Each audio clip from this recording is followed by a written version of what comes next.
Fala galera, para vocês aí que já me acompanham no Instagram, resolvi agora criar um canal no YouTube, né, para vocês acompanharem aqui também o conteúdo da página.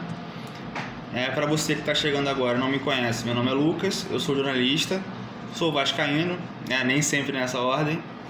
Então aqui eu vou fazer vídeos, né, para o canal, assim, pós-jogo, pré-jogo, análise táticas. Então espero que vocês gostem do conteúdo, tá? Então assim, esse é o primeiro vídeo.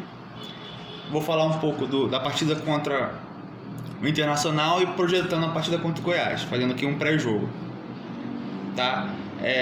Meu balanço do jogo contra o Inter é óbvio que foi negativo. Eu acho que o Vasco fez uma pior partida, né? Principalmente dentro de casa. Eu acho que foram erros individuais graves, mas eu acho que eles têm que prestar atenção numa coisa, que é a parte tática, né? Quando o Ramonite começou o seu trabalho, começou a organizar a equipe do Vasco, né? O Vasco ainda não tinha o Payet. O Vasco jogava ali um 4-1-4-1, né? Jogava um 4-1-4-1, mas aí o Payet entrou e nós não temos nessas 3 partidas aí, não vamos ter contra o Goiás, a gente não vai ter nem o Marlon, nem o Rossi, nem o Eric Marcos.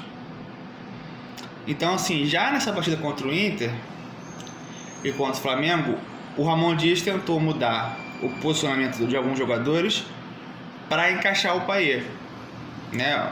Aí você vê o Praxedes jogando diferente, o Paulinho principalmente jogando diferente, para encaixar o Payet, e até o Peck tá jogando em outra posição no começo do jogo. Só que assim, o que eu tenho para falar é o seguinte: hoje o principal jogador do Vasco é o Paulinho, não é o Payet, tá? Então é o seguinte, o esquema tático, né, ele tem que ser adaptável pensando no melhor jogador do time, que é o Paulinho. Se o Paulinho é um cara que está fazendo muita diferença no meio campo, você tem que bolar um esquema onde ele se sinta mais confortável para jogar. Porque você tem um cara com potencial, que é o cara que joga no meio. Você tem um volante que chega ao famoso box to box, que é de área a área. Ele tem físico, ele tem técnica. Então assim, é importante você não mexer na característica desse jogador, porque você vai perder meio campo, você vai perder o motorzinho do time, entende? Então assim, contra o Flamengo, ele começou com o Payet mais no meio, ele puxou o Paulinho para a direita, botou o Peck com o Verratti ali e o Praxedes caindo pela esquerda para tentar ajudar o Piton na marcação. Só que o que eu vou falar é o seguinte: hoje em dia, no futebol de hoje, mesmo sendo no Brasil, a gente não pode jogar sem jogadores abertos, independente se são pontas ou meias, porque é necessário você abrir o jogo. O jogo tem que ser de fora para dentro e não de dentro para fora. Então a gente via muito jogada pelo lado direito, às vezes quando o pé caía por lá, o Paulo Henrique, o Paulinho, mas o Piton fica sempre isolado. Então assim, o Ramon Dias viu isso contra o Flamengo, tanto é que no final do primeiro tempo ele botou o Payet para a direita e botou o Peck para a esquerda, né? Só que acontece, o Payet centralizado, ele também não recompõe, e pela direita ele também não marca lateral, ele fica muito encaixotado. Então a gente tem um problema, porque não temos os pontas disponíveis, né? O Rossi, o Peck e agora o Eric Marcos, então a gente fica sem opção, entendeu? O que acontece? Contra o Inter, ele repetiu o mesmo modelo. Ele botou o Payet, botou o Peck junto com o Verratti, o Paulinho pela direita, e o Piton mais uma vez ele ficou sozinho ali. O Piton várias vezes jogava ali isolado, não tinha ninguém para ele tabelar. E aí, mais uma vez, o Ramon Dias notou isso, mas quando notou isso já era tarde demais, estava 1-0 pro Inter. Independente da falha do Paulinho, tá? Que eu acho que foi bizarra, não pode se repetir. Mas ele estava 1-0. Aí ele puxou o Payet para a esquerda, puxou o Peck para a direita, como tem que ser, e o time começou a produzir mais. Até tomar o gol do Inter, o Vasco estava melhor no jogo. Estava começando a criar. Por quê? Porque teve jogada pelos lados. Quando você tem jogada pelos lados, você vai invertendo de um lado para o outro, você balança a defesa adversária. Você cria espaço, não só para a linha de fundo, para cruzar, porque o Piton pega a bola e não tem para quem jogar bola no verrete. Você consegue criar espaço para quem vem de trás, para chegar. Entendeu? Então, minha preocupação com o jogo do Goiás é a parte não só defensiva, mas ofensiva. Porque, assim, ele não sei se vai começar com o Payet, acredito que sim. Então, assim, eu acho que ele vai botar o Payet centralizado. Acho que ele vai acabar botando de novo o Peck com o Verratti. Eu não escalaria.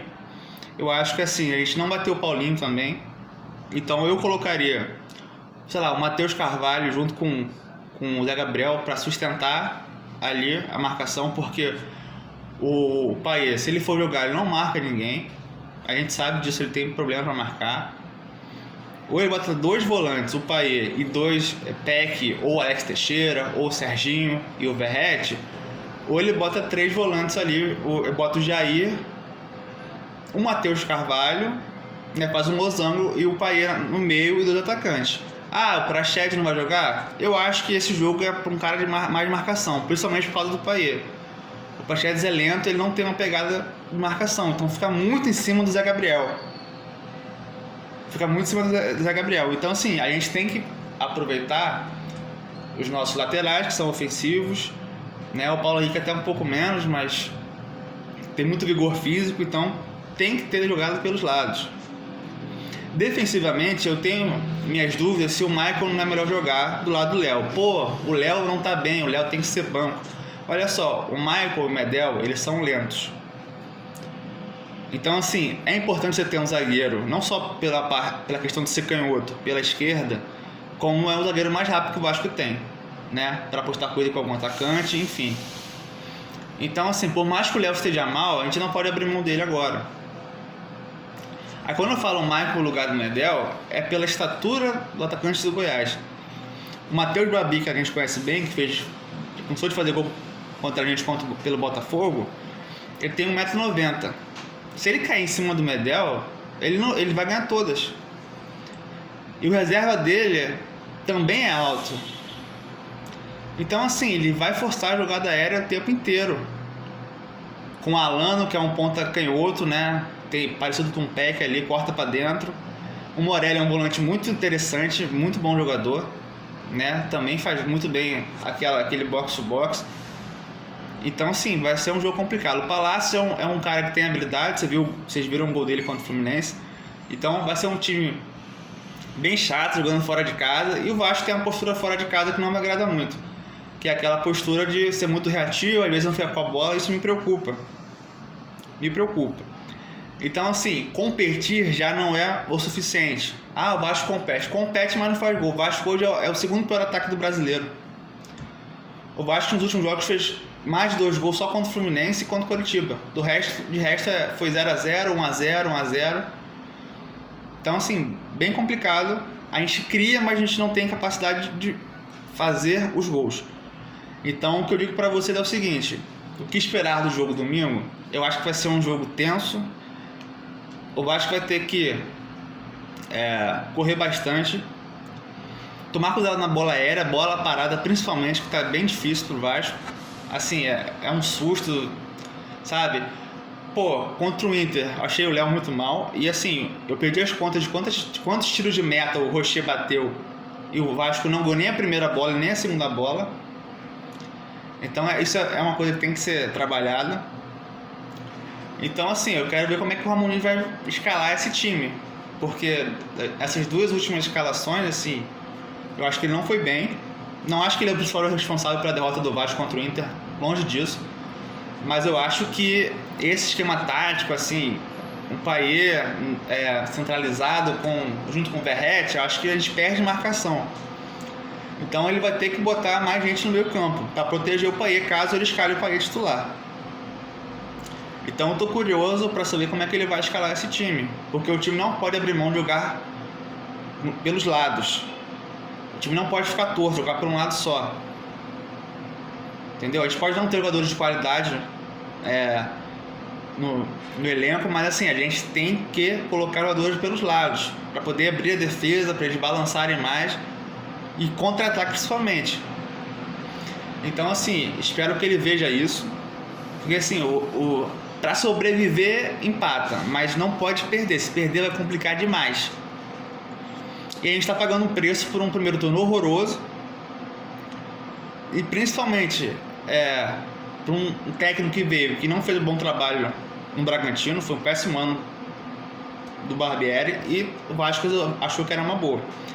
Então, assim, estão pagando a conta pelo primeiro turno. Então vão ter que jogar muita bola. Esses jogos fora de casa, por mais que sejam difíceis, é um adversário, com todo respeito ao Goiás, não é melhor que o Inter. O Inter fora de casa ou dentro de casa é um time muito chato, né? O Inter não se classificou por um detalhe, tá? Na Libertadores. Então é um time que tá na faixa junto com o Vasco ali, parte de baixo. Então, assim, o Vasco tem a obrigação de ser competitivo e tem que se impor. Esses são os jogos que o Vasco tem que se impor mais.